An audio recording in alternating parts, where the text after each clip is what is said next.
as a content marketer, I think it's going to be sacrilegious for me to say a channel is bad because it starts with like, African market is very, very fragmented. It's just very, very good to like understand like where the people in your jurisdiction they are buying. I'm going to speak from like, the aspect of like, Nigeria, which is mostly where I've sold before. And I would say that a lot of Nigerians are very used to very personal type of like buying. So that's why a lot of people they run their entire businesses through like WhatsApp DMs, and they have like a WhatsApp shop where they're able to like put their inventory, and then they can have conversations, or they have an Instagram or a TikTok account where they put like their WhatsApp messages, and then people do a WhatsApp DMs. And what is interesting is that I've seen in businesses that this WhatsApp DM conversation or this particular channel is what people prefer to like actual website buying. Website buying is not something that is very common with like Nigerian buyers.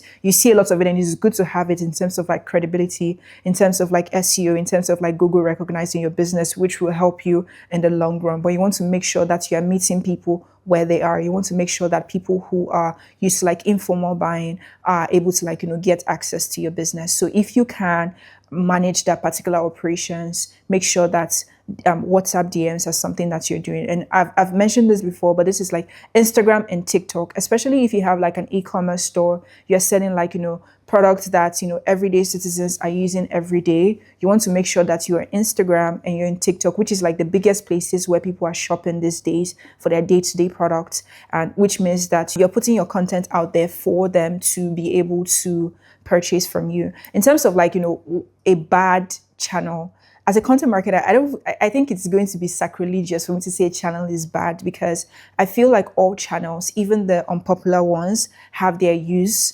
and they have their values. And sometimes it can just be like a channel where you post things. There might not be like, direct purchases from there, but all of these things come together and accumulate, and they help like the business in the long run. All